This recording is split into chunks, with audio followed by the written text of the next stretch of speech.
Hello, everybody. We are back. It's been another week. I'm so excited. And guess what? We have our attorney friend back with us again. I'm back. I know, right? This is Dr. Briley and Deonee. Hi, Easton. Yay! So if you haven't watched before, there's another clip.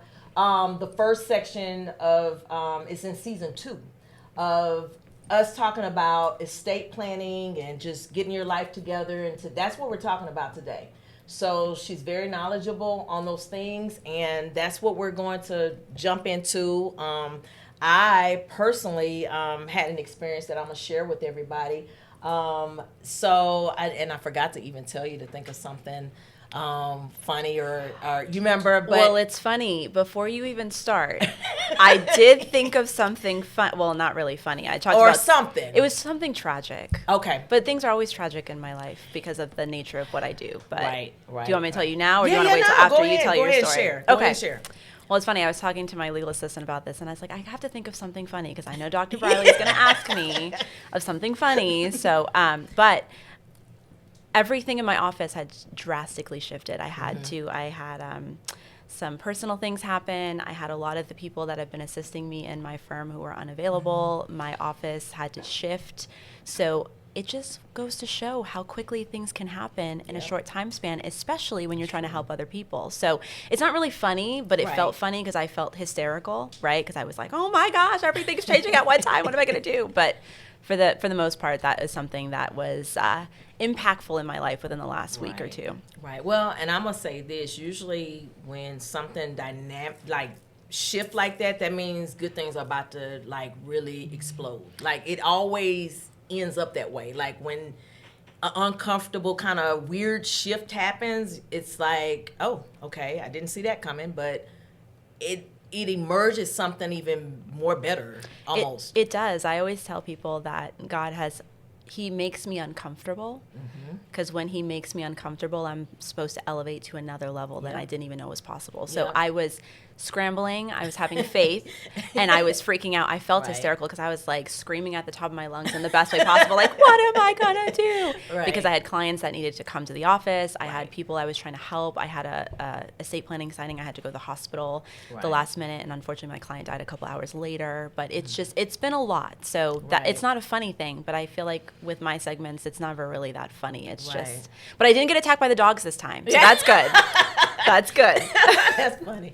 But no, it is. It's shifting has always been. I say sometimes people perform the best when their back is against the wall to shift because it stretches them to grow even stronger, better. Just a bunch of different facets. Absolutely. Okay, so for me, let me think. I always got tons of crazy things is happening, but in our area that I stay in, closest to the Woodlands. They had where they're adding extra light poles now to our area, so we don't have so many surges. Okay.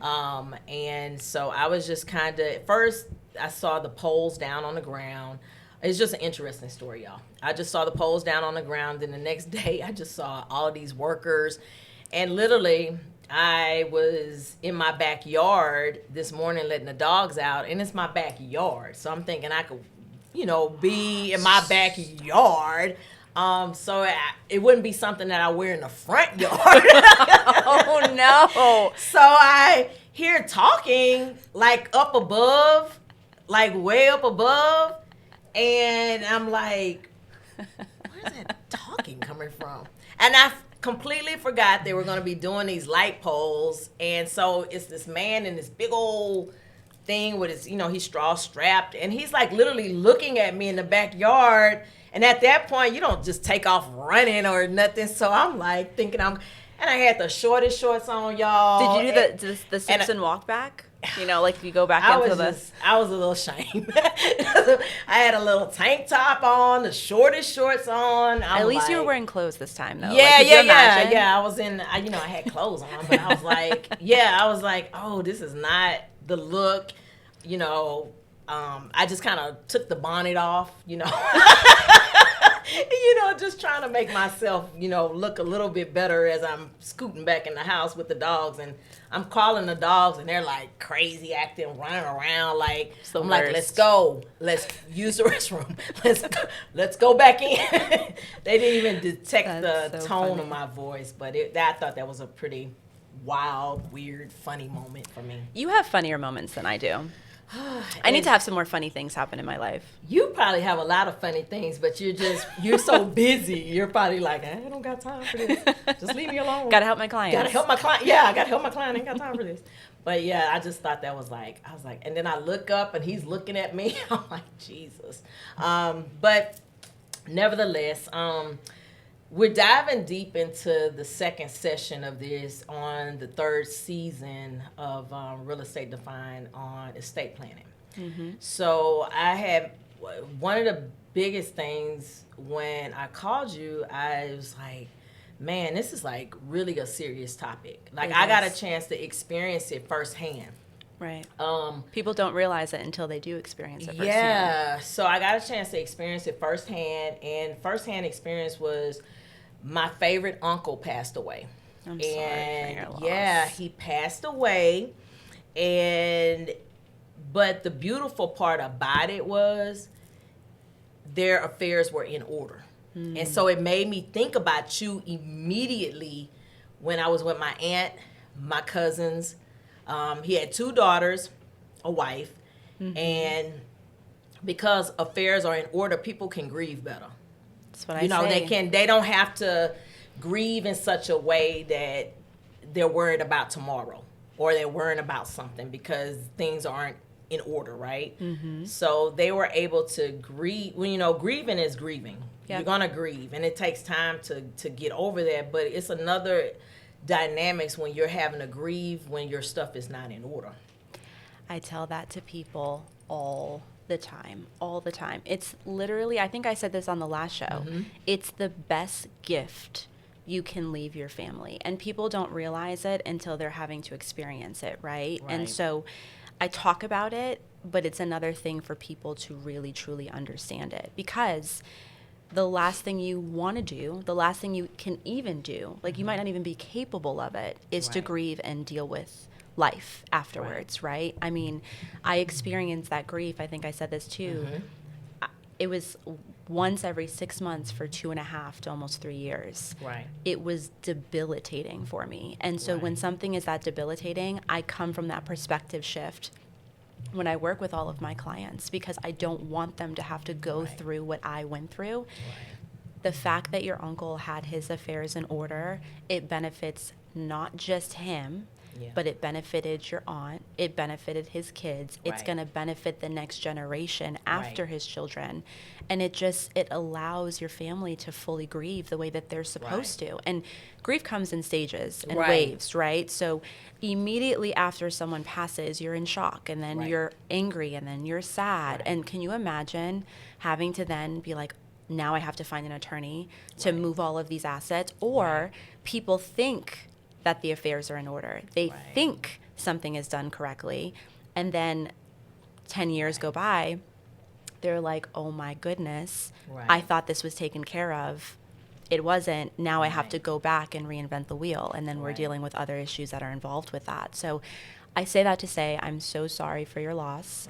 I am so happy that your uncle was able to take care of things for your aunt so that she can be there for the rest of the family, and then everything is peaceful. Right. And that's like the component. So having those affairs, even to the point where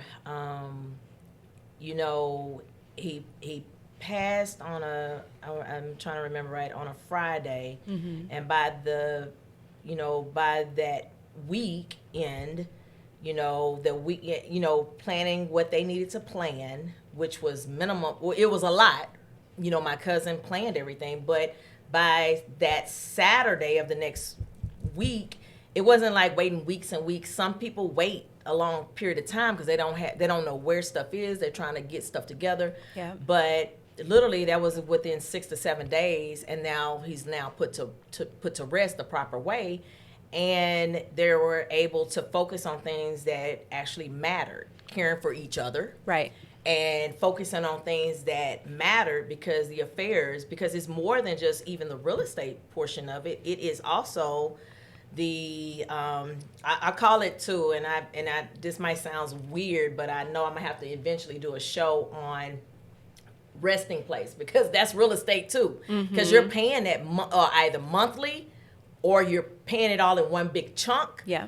But you have to, people don't realize, if you're gonna be in the ground, you have to actually pay for the digging and the putting down and the all of that. So for to see it orchestrated the way it was, where everything was already taken care of, that's on a whole nother level. That means those conversations that we talked about on the first show were actually being had, and not just, oh, I'll talk about it later. Exactly. Or I'll deal with it later. Exactly. You know? And that's why it's just good to have the conversation. I mean, think about it. People don't realize certain things. For example, if they start to have the conversation with their spouses or their family, then it triggers, oh, we should find a way to put this on paper. So let's get a will. Let's potentially do a trust. Let's make sure that all of our powers of attorneys are taken care of, so that way we can take care of each other while we're here. And then the attorney's going to ask questions. Well, how do you want to be? Do you want to be buried? Do you want to be cremated? Do you want to be an organ donor? Do you want to be on life support? Having those, you see how just one conversation opens up a huge issue of things that you need to address. And then it's like, okay, well, if I want to be buried or cremated, if I'm going to be buried, who do I speak to for that? Where do I want to be buried? Does my family want me to be buried in this state? Does it want to be do I want to be in a different state? And so, and then it's like, okay, well, who's going to arrange the funeral? Who's going to be the point person to talk to the funeral home? One conversation.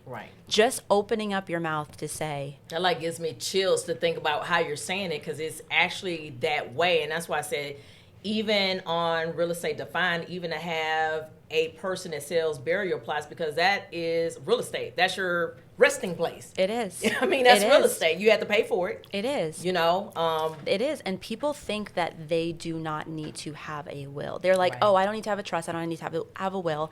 My family, they know exactly what needs to be done. Unless it's written down. And it's notarized, or if you have a holographic will here in Texas, which basically means it's in the testator's handwriting all together. They sign it outlining who they want their stuff to go to. That's here in Texas. Now, in Massachusetts, we don't have... We're going to touch that in a minute. I want to know more about what you just said. Yeah, but if we don't do a recognized holographic wills in Massachusetts. So that means if it's not on paper, it's not real, right? And even if it's on paper, if it's not properly, with a self-proving affidavit with a notary and 2 witnesses, if that's not there, it's not a valid will. So those types of conversations need to be had, and there's a reason for it, because you don't want your family to have to deal with all this stuff afterwards. The beautiful thing that your uncle did was that he eliminated conflict amongst your family, not even realizing that he did it. Because when people are grieving, they get irritated, they're angry, they get money hungry. But at the end of the day, the person who owns the stuff, they have a choice of what they want or where they want their stuff to go to and to whom, right? And the other portion to it is, the beautiful part is how it was laid out. So not only did it was laid out for once he passed, everything goes to the wife, but the next step was already prepared for both of the daughters. That's a beautiful thing, to know that not only did we do the first step, we have a folder ready for the second step, and everything is labeled. And I mean, that takes the thought process out of a lot of things, and who's the attorney and who notarized it and who to go to, like all these little notes. Like, that is so amazing to see something. And to be honest with you, in family dynamics, that was the first time I got a chance to sit down and experience it and see it like with my own eyes. Firsthand, yeah. Yeah. It's and I thought of you, and I was like, this is what she's talking about. This is what I was talking about. And, I like to follow my clients during their lifetime, right? So I might have a client that I met 3 years ago who still calls me and is like, hey, Deonee, let me give you some updates on my life so that way you're aware. Because the key is we don't want the family members that are left behind after someone passes to have to search for anything. Right. That is the worst feeling when you don't know what the next step is, right? Especially while you're grieving. So the fact is that your uncle laid it out for not just your aunt, but also his kids, and I'm sure he probably did the next generation to make sure that it follows the leader, so that way no one has to fight. Everyone has peace. No conversations needs to be really had. Everybody's at peace, and that's called that's like literally husband 101, like taking care of your business. Like you've, you know, I want to say maybe they've been married for 67 something plus years. That's like really handling your welfare of your business, of you are the leader of your household and you're handling stuff. And I know my aunt had a portion in this. I know my aunt had those conversations with him.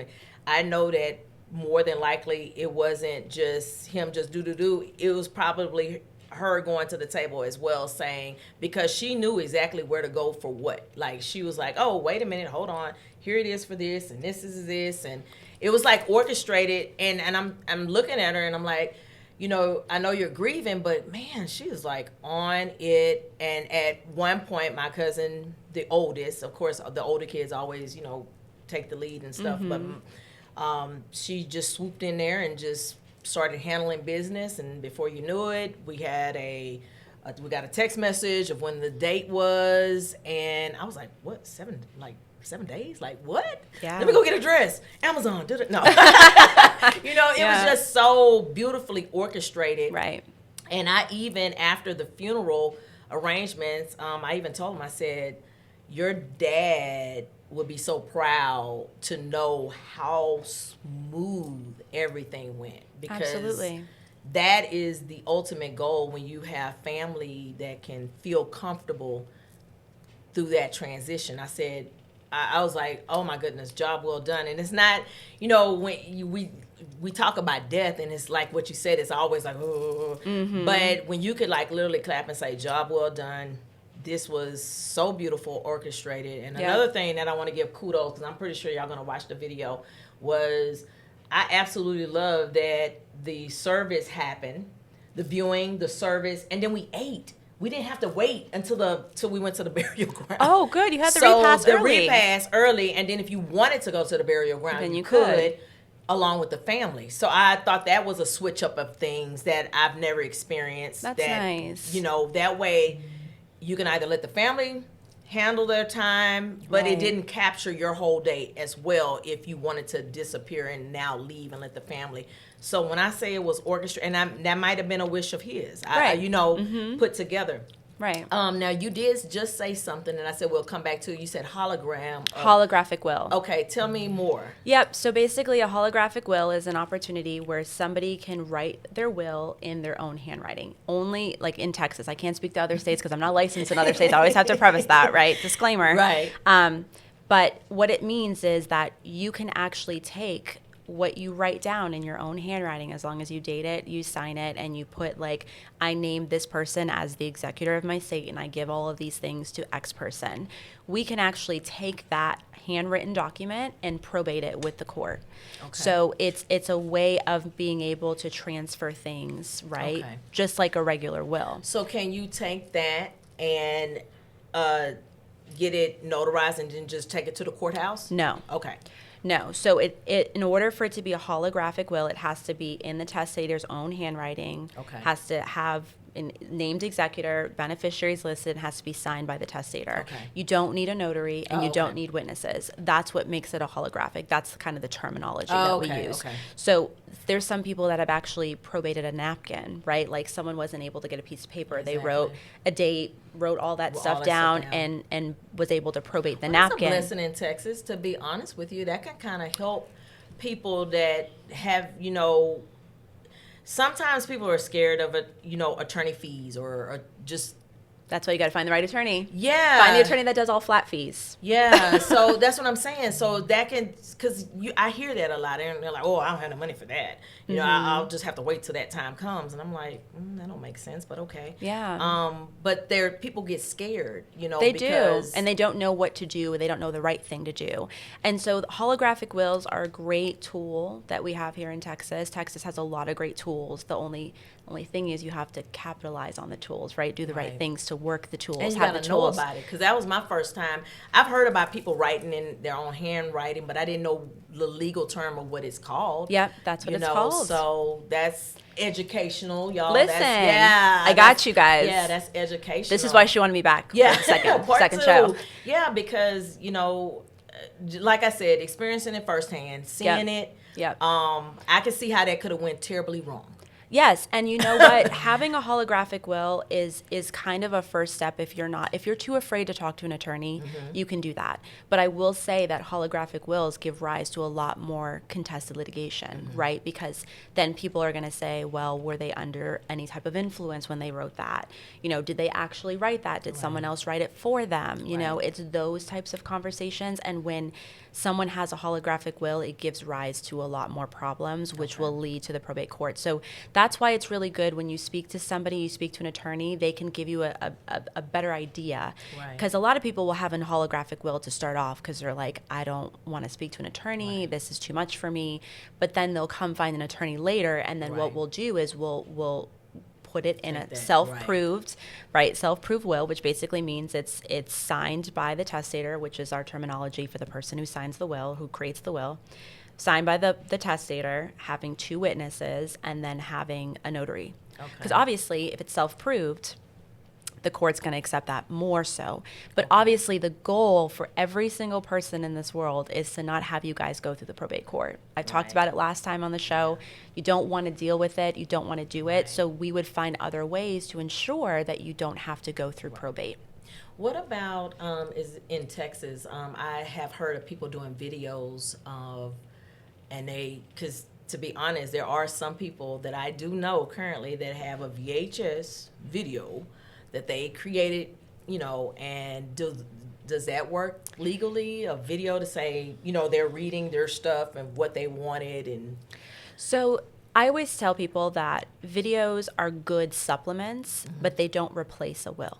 Right. So if someone does a holographic will, meaning that they write it all in their handwriting, and then they record a video of themselves saying, I want this, this is what I have, that could be used in court if there's any contested litigation, meaning if someone's contesting, meaning they're saying that this will is not valid. Right. And then they read what they actually wrote, and then the writing is here. And then it's their face, their voice, unless someone's going to say, well, I contest the validity that this is the real person and this is AI. I mean, we're in that type of era, you know what I'm saying? So, well, that's a new form. That's a whole new thing.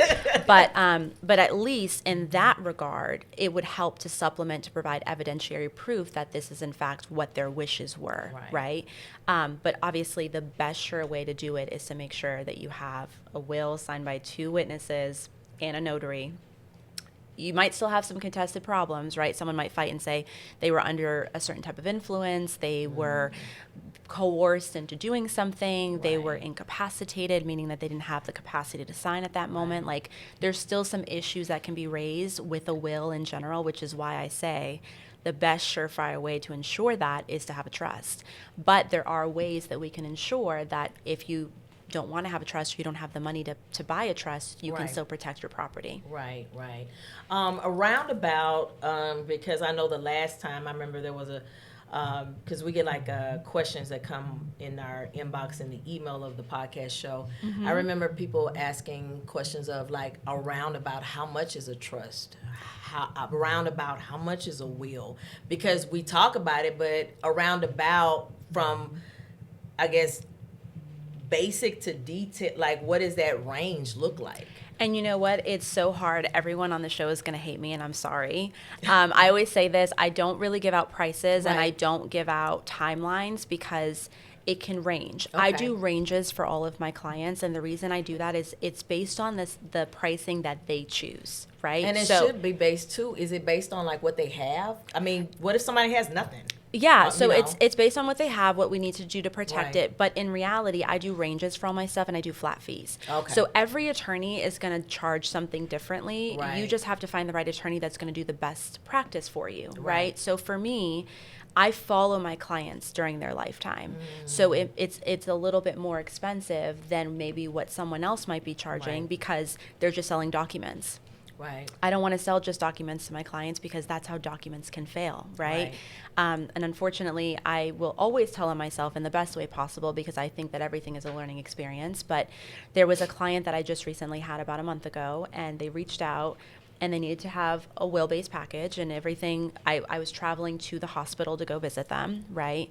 And they didn't take a look at the documents for like 3 weeks. Everything was fine. You know, they were drafted. They were waiting for their approval. Didn't approve it. And I was reaching out like once a week just to double check and make sure. Hey, you there? Got a very, very frantic call because unfortunately that client's health declined. So the son called frantically and we had to get everything signed immediately. And unfortunately, the type of deed that I would have done had I know that the health was in decline was different than the deed that was prepared. So Another preparing had Yeah. to happen. Yeah. exactly, and there was no time for that to happen. So I think on the show last time I talked about a transferred on death deed. We have something here also called a ladybird deed, which is kind of a life estate deed. A life estate deed is a better form to have because it doesn't need to be recorded immediately before someone passes versus a transferred on death deed. Okay. So they had a will, they had a durable power of attorney, medical directive, appointment, transferred on death deed. Everything was signed at the hospital in the hospital room. And unfortunately, we had filed it with the property records and it wasn't recorded in time before he passed. He's passed like a couple hours after we had left the hospital. I was Time is of the essence. devastated. And I say that to say, you need to find the attorneys that are going to go above and beyond for the clients. Because even though it wasn't something that was on me or the obligation or whatever, I still took responsibility for it because that's not how I practice in law, period. Right. I care too much. I have a social work Ethics, background. integrity, relationships. Listen, we talked about that. all Yeah. of it, all of it. And being a social worker, Yep. being who I am, I Yeah. was like, I need to do the right thing. So we now have to probate the estate. The beautiful thing is that because a will was taken, we have to do it's a faster expedited probate process called muniment of title here in Texas, which basically means that there's no debts. And that only thing that's left in the estate is the house because we took care of everything else. It was just the transferred on death deed. So I slashed my prices in half and I said, listen, we're going to get this taken care That's of. an attorney. Did y'all just hear that? Because she cares. Like that's the difference between a radio commercial. I'm not just trying to beat different attorneys up, but I'm being honest and serious. That's the difference. Yeah. What you just said. It was your heart of knowing what happened. Yeah. And it's something that I knew better. And if I had the time, Right. I would have done it better. But because I had to make sure there was something in place, I did Right. what I could in that moment. But Right. it's stuff like that. I want people to be aware. I want to educate them that you have to take the time to have these conversations with your families because there are not a lot of attorneys that are going to stop anything that they're doing to drive out to a hospital to make sure that someone has a will signed before they pass away. Right. I'm very notorious for being that bedside attorney. I didn't realize that a lot of other attorneys don't do that. They send notaries or they send just witnesses. They don't show up themselves. Right. I still want to be that person for people. However, we can avoid that. Right? Right. So I need people. Do it early. Yeah, do it early, right? Or just start to have the conversation and then have the conversation with the attorney because then we Right. can put things in place so that you're not stressing. I'm not Right. stressing because I want to make sure that I can properly protect everybody. I mean, my whole philosophy of my firm is protecting your life, your love, and your legacy. Right. If I can't do that, it drives Then me nuts. it's right. Right? So I want people to know about this story. I'm talking about, I take responsibility even though, Right. because things could have been done a Right. little differently. Right. And so, and it's crazy because the other day I also had a review recently from this very kind lady. I used to practice in family law. And she was having a really, really hard time. She was really struggling. It was custody dispute and all these things. And because I used to practice, I used to be a social worker, I said, you know what? I'm going to listen. I'll have the conversation. I talked to her for an hour. I have free 15-minute calls, but I talked to her Right. for an hour. and she was insistent on paying me. Insistent. I was Right. like, you don't have to. Right. I'm here to just listen. Right. And she's like, attorneys don't do that. I said, I know, but Right. I come from a different type of background. Right. When that happened, she was insistent. She paid me. She sent me a message afterwards, and I heard her story that she sold the last bit of things that she had for money, and she's retired, and I gave her money back. And she was over the moon excited. Didn't even believe attorneys do stuff like that, but I'm not that type of Right. attorney. I'm not going to just take your But money. that's what's going to create your legacy of your firm completely different than anything, because it's conversations that don't want to be had, and it's a care sense that is impeccable. You know, it's just Thanks. yeah. Thanks. But I say that to say, like, a lot of people get a little like, oh my gosh, your prices might be a little, and I say, well, there's a reason for it, But right? you said you're following them through the Through their because people get lifetime. married, people get divorced, People move, they have children, right? Go to a different state, they buy a new property, Right. like it's all of those things. Right. What I wish I knew at the start. Trusting BlueScorpion Property Preservation Management Group with our commercial landscaping was the best decision ever. BlueScorpion Property Preservation Management Group has been transforming commercial spaces into green paradises. Our clients can't stop raving about us. Just listen to what they have to say. First client review. Our property has never looked this good. 5 stars all the way. Second client review. Professional, reliable, and simply the best in the business. 5-star service. From lush green lawns to vibrant floral displays, we've got it all covered. Our dedicated team ensures your property not only looks great but stands out. Third client review. Their attention to detail is incredible. Our landscaping has never been in better hands. 5 stars. Whether you're a business or an individual, BlueScorpion Property Preservation Management Group brings expertise, reliability, and a touch of magic to every project. Ready to transform your property? Join the 5-Star Club! Because at BlueScorpion Property Preservation Management Group, we believe every property deserves to shine. BlueScorpion Property Preservation Management Group, where properties thrive. And so I don't want to just be there one time, right? Like Right. I want to be a resource to every single one of my clients. So it's the key is finding an attorney that will benefit you, who understands you, who listens to you. So you might have an attorney that might be selling, you know, a will for $300 or $150. But if the will is not done correctly, Right. yes, you might have bought it for $150 or $300, but then you're going to be spending close to $10,000 in a probate court. Trying to untangle it. Fix it, exactly. Right, And so the right. key is, it might feel. I always tell people, if the cost feels a little heavy in the beginning, it's because for the lifelong journey, Right. or when someone passes, it's going to benefit in the long run. Right. So it's hard for me to tell Yeah, prices yeah, just yeah. for that very reason. No, and that makes sense. You did just say transfer on death, but then you said there was another Ladybird deed. Ladybird deed. So tell us more about Ladybird deed. Well, let's talk about Yeah. ladybird deeds. So That sounds basically, pretty. doesn't it? So a ladybird deed is basically when somebody is transferring their property to basically a remainder person, right? So it can be their children, it could be whatever. It transfers upon their death. However, the person who is, conveying the deed, they have a life estate in the property. So that means that they can do whatever they want with it. They can sell it. They can live in it forever. But it just means that upon their passing, it's going to go to the beneficiary. Now, the difference between a I was lady, just gonna ask. Yep, the ladybird deed and the transfer on death deed is that a ladybird deed, it becomes effective the minute someone signs it. So when that person who has it signs it, it's an effective deed, right? Because it doesn't have to be recorded. When you record deeds, it's putting the rest of the public on notice that there's in fact been a conveyance of property. But with a transferred on death deed, the requirement is that it has to be filed and recorded with the property records with the county clerk for it to become effective. So you still need to get it notarized. The lady, Both of them need to be notarized. but the other one you can put in your vault. The ladybird, you can put that in your vault and just hold it, and don't have to record it. Essentially, but I say that to say Or just give you it to should your always attorney, or? you should always record all the deeds, Okay. right? First and foremost. But I'm saying that if someone dies Okay. before the deed is recorded, it won't impact Oh, I see what you're saying. the transfer Okay. to the Okay. person who is Okay, the because beneficiary. sometimes you could be at like the conversation we just had. You Yep. could be at minutes or seconds of this death, and then it won't be effective. Right. Okay.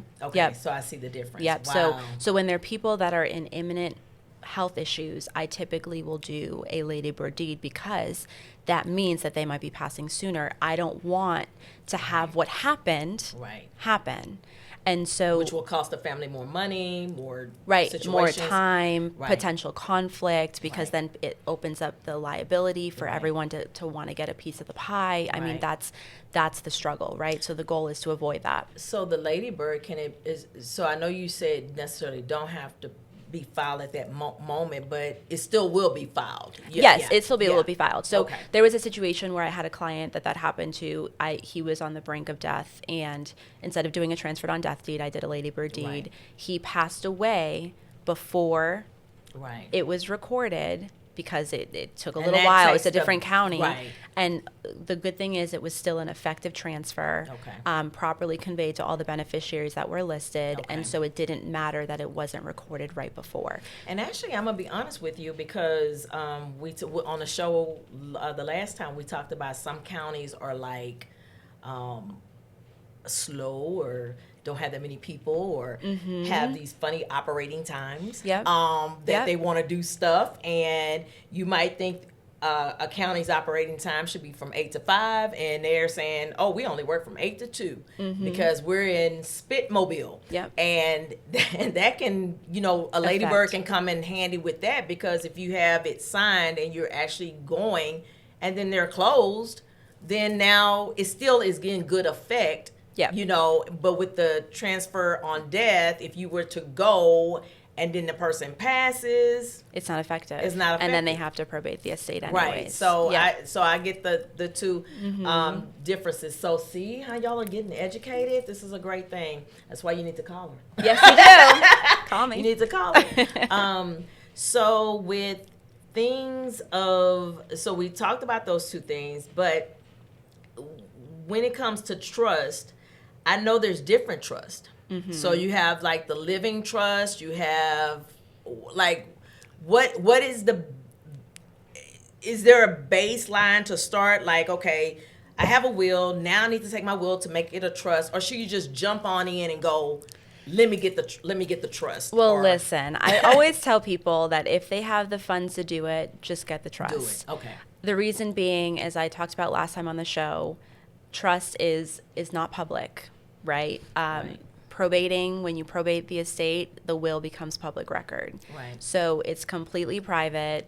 People are not able to have access to it. It's streamlined a lot faster because you don't have to go through court to get something done. Okay. I have an example. I had a client who, her husband and her created a trust, and he passed away very unexpectedly. She reached out to me as soon as he passed, and we were able to move all of the money around, and we did it within a matter of weeks. Oh, great. If we had gone through the probate court and there was no trust, it would have taken a matter of months, maybe even up to years, just depending, because there's a lot of conflict that would have happened amongst the beneficiaries. Right. You see the difference? Right. So if people have the ability to do a trust, I always say do it. Just Do Don't it. even. But if people can't afford it, I always say, as long as you have capacity to make decisions, you can always change your estate plan, because the nature of our lives is we're constantly changing, right? So you might have a house and a dog one day and you're like, this is in my will, and then you're like, you know what, I just picked up another property. Okay, well, now that we have two, let's create a trust. So people can't afford it, I say do a will first, and then we can elevate to the point of getting a trust. Okay. But there are different types of trusts. There's a lot of different types of trusts. And this is where talking to an attorney to talk about your personal estate is best for you. Correct. Yeah. Because what might be better for one person might not be good for someone else. So for instance, I have somebody that the main types of trusts are they're called revocable living trusts and irrevocable living trusts. Those are the two generalized main ones. Right. Revocable living trust is anything that you can change during your lifetime. You have the ability to change it. That's why it's called revocable. Okay. Right? Irrevocable trust is that it's extremely difficult to change. Okay. That's why it's irrevocable, right? But the irrevocable trust is an asset protection trust, meaning that creditors are not able to take it. because you don't own it anymore. But that's what makes it challenging, because if your life changes, you can't easily make that switch of removing things out of the trust if it's irrevocable, all of those things. That we also have, like, there's life insurance trust. There's there's so many different constantly. So it's just a matter of, what is it that is in your estate? What's important to you? What do you want to protect? How do you want to protect it? And that's why having those conversations is so good. I do something called a life and legacy planning session. So what that is I have my prospective clients, they fill out a questionnaire for me at least 3 days before the life and legacy planning session is scheduled. Okay. They fill out their own personal estate, and I take a look at that estate, and I give them recommendations. They're not obligated to work with me. Right. They can literally have that session with me, talk it like, and I've been doing it for free, right? Sometimes I've been charging, you know, sometimes. Are you doing it in like a big group session, like how the, no, or is it individual? It's individually because it's completely their estate, and it's private, right? Like we know this generation, we know society, everyone is super private with their finances. So by doing it that way, I can look at their estate, give them recommendations on what can happen if they have to probate, how it's going to impact their children, how it's going to impact their property, how it's going to impact each other if they're with their spouse or they're with a partner. And then from there, if they decide to work with me, they get to choose a package that is based on their desires, their wants. We talk about their values, their goals, everything. A lot of attorneys don't do that. A lot of attorneys will say, here's a questionnaire, fill out the documentation, we'll draft the documents, here you go. And a lot of times people will come in and don't even know what they're signing. They don't even know what they're talking about. I met with another couple recently that just retained me, and they had a will, and they had a durable power of attorney and a medical power of attorney. And when I sat down and did that session with them, I was explaining what was in it, and they were like, we didn't know that was in the will. Oh, wow. We didn't know what that meant. And I said, so you're telling me that you sat down and you signed documents, but that's what a lot of attorneys sell, right? And I'm not trying to bash other attorneys. I'm just saying you have to find the right one that's good for you. You have to find the right fit that is understanding enough to understand your dynamics, because what dynamics were in 1986 households and how people and where we are today is completely different. Yeah. And just to throw this in there, y'all, as a fun fact, I don't know if it's funny or joke or whatever, but y'all know how I am. But I was wondering what happened to Bubbles.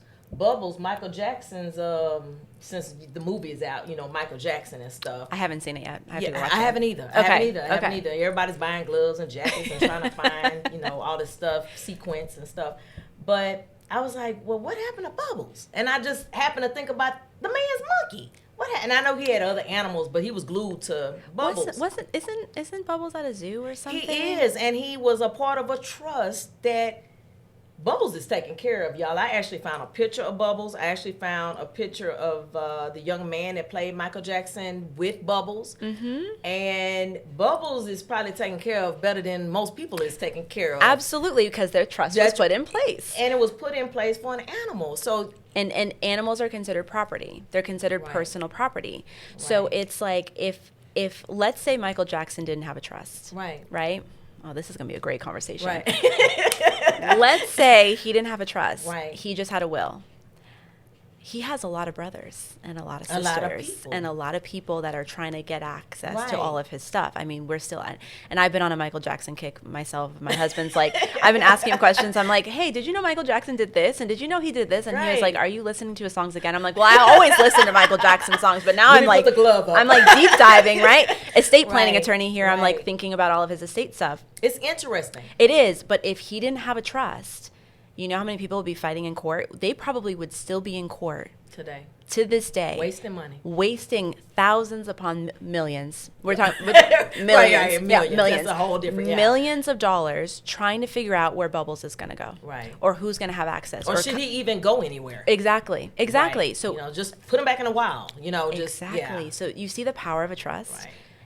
He outlined what he wanted, how he wanted it, who was going to get what, how much they were going to get, and it was efficient, right? So his mother, because I've been doing some research, his mother was the trustee of the trust. So she was able to easily make all those decisions without getting. Isn't that amazing? How So amazing. Yeah. Now obviously she's fighting with like certain things regarding like certain rights things. Right. But that's normal. But that's I was just gonna say that's normal. But to know that this person had, I mean, he had other animals, but you know, everybody know Bubbles was the animal, right?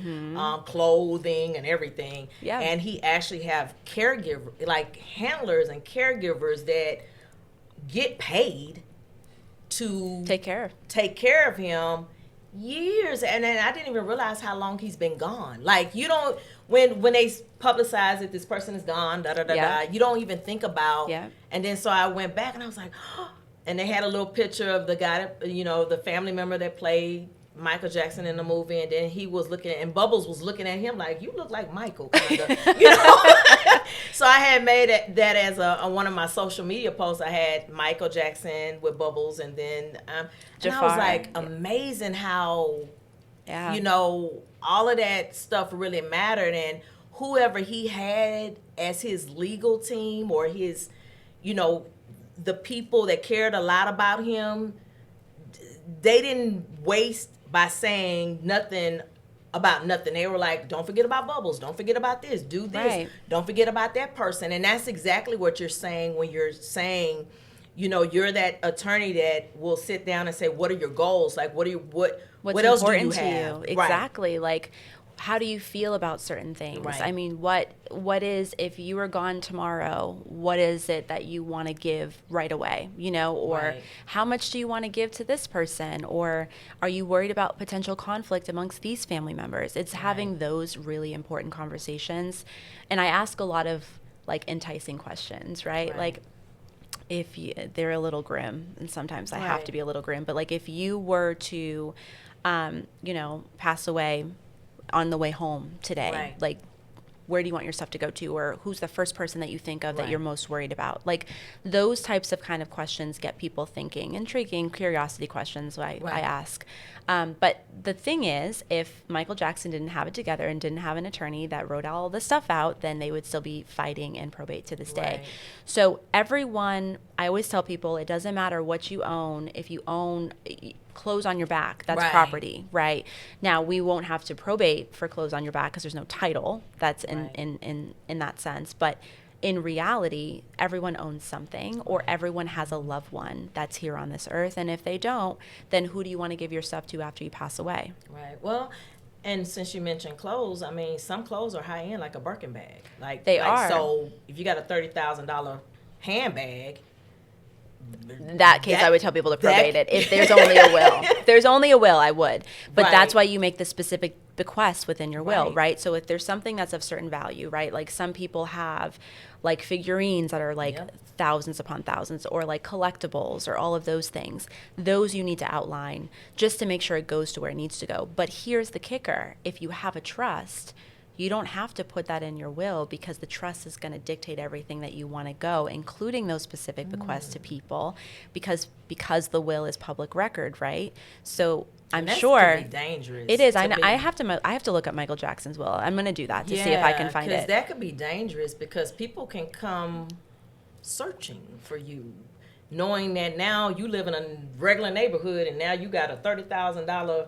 Well, at that point, handbag. You'll be gone, so they won't be searching for you. Well, they'll be searching for the person property. you gave it to, or the property. Yep, exactly. Wow. So the key is, if you have it's called a pour over will, right? So you have certain things outlined in your will. That's I keep my wills very generalized for this very reason, because if you have a trust, I'm going to outline every single thing in the trust, because it's private. Right. And that way it'll protect not only the person that's gone, but the family members that have inherited what they've gotten. Because now, if they have a lot, that actually can put a target on their back if you have it public. They can put a target, kind of like winning the lotto. Exactly. No, exactly. You know, now everybody's and that's coming when after people, you. they see what people have, and then that's when family members who might not have gotten it, or they're going to come in and try to contest it. And that's so scary. that's what rises to the level of the conflict that I'm talking about, and having the level of peace by even creating. And like I said,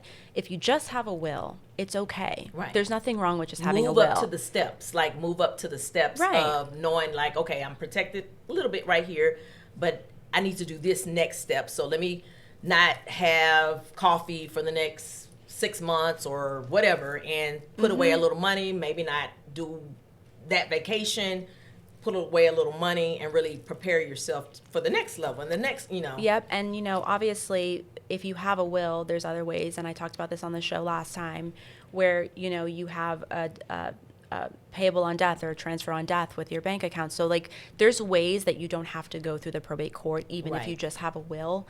But obviously, the best way is to have a trust. And then there's other considerations that people have, like if you have special needs children or anyone that's receiving any type of government assistance, there's certain ways that we have to protect them because if they receive too much money from they lose their benefits. So this is why it's super important. And then if you have a child that's over the age of 18 who doesn't have the capacity to make decisions for themselves, and we have to get a guardianship for them, and that's a whole nother level of stuff. So it's having these conversations are so vitally important.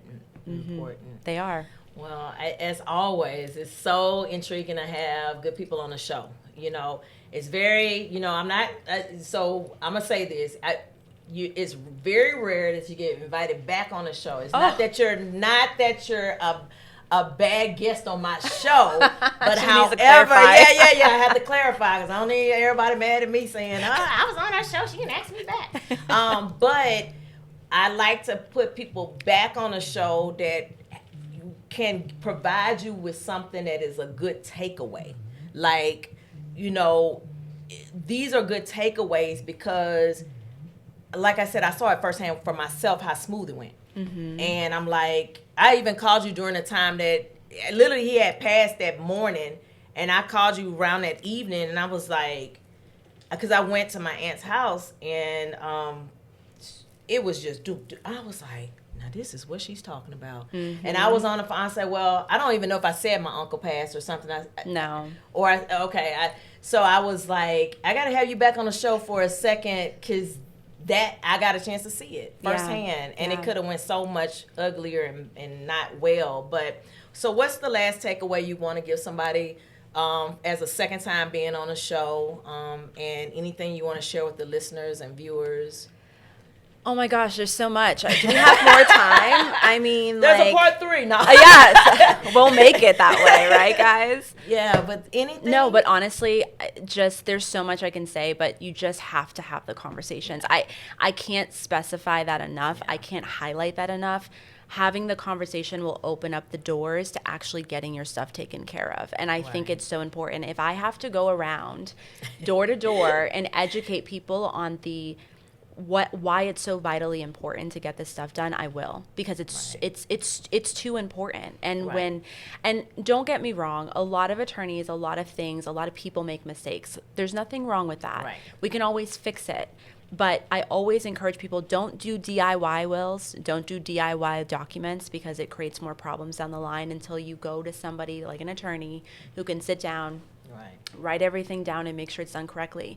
When you have an attorney that is having their back up against the wall because the timing is an issue, that's when also mistakes can happen. So the key is doing all of this before it's too late, because then all of your loved ones, after they pass, you're going to be filling in the pieces, picking up the pieces. You can have conflict with your family members. You can be losing out on a lot of money because you have to pay all this money for probate. You have to deal with all these creditors. It's a whole crazy circumstance that I don't want any of my families, and I'm saying my families because I'm expecting every single one of y'all to call me. Right, there's viewing to caller. Yes. And how do they get in contact with you? Well, they can contact my office at 281-895-1721.